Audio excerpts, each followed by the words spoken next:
Children are persons in their own right and experience feelings and reactions independent of significant adults in their lives. This book is about significant learnings from children as they have taught me about themselves and their world. Children are capable of much more than I've been able to describe in these pages. Likewise, the relationships and experiences referred to as play therapy are infinitely more complex than this book portrays.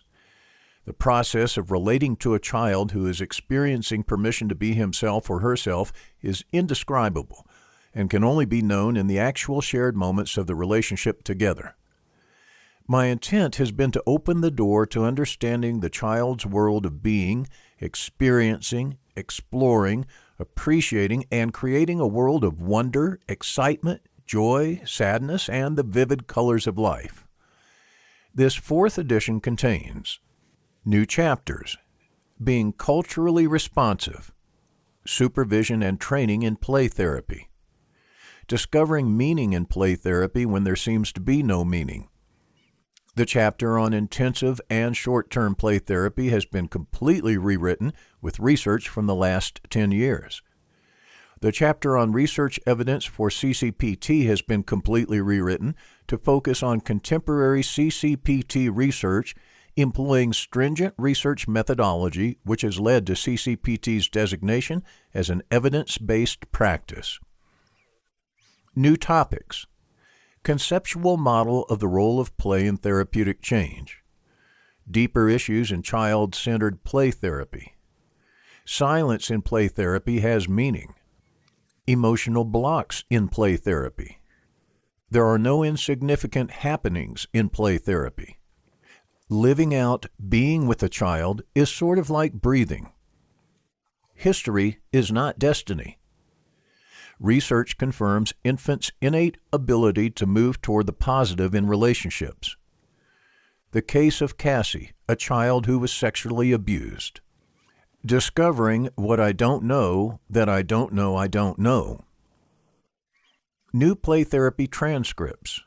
A silent child in play therapy.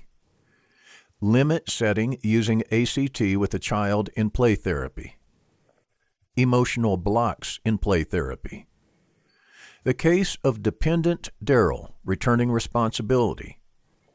My most dramatic play therapy case. New rules of thumb. 13 new rules of thumb, bringing the total to 31 rules of thumb that clarify the child-centered play therapy relationship. Changes and additions in this fourth edition present child-centered play therapy with greater clarity. Research on intensive and short-term child-centered play therapy, CCPT, and child-parent relationship therapy, CPRT, since 1995 is included in this fourth edition. Research on the effectiveness of reducing the time between play therapy sessions provides impressive support for using a time-limited model that collapses the time between sessions and reduces the number of sessions. I have retained in this fourth edition an exploration of topics and issues my graduate students have indicated were important in their learning about the process of play therapy and the dynamics of the relationship with children. Therefore, some of the essential topics included in this book are as follows. Unique aspects, key concepts, and objectives of the child-centered play therapy philosophy and theory of the play therapy therapeutic process. What children learn in the play therapy process.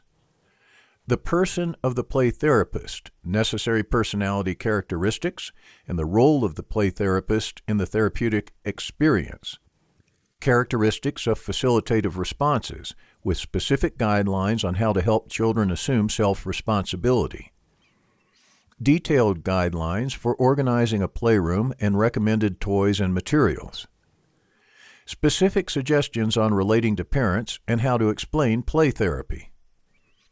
Making contact with the reluctant, anxious child and structuring the therapeutic experience in the playroom.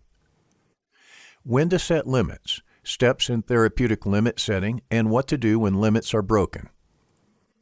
Typical problems that occur in the playroom and suggestions on how to respond. How children view the play therapy experience. An examination of issues in play therapy, such as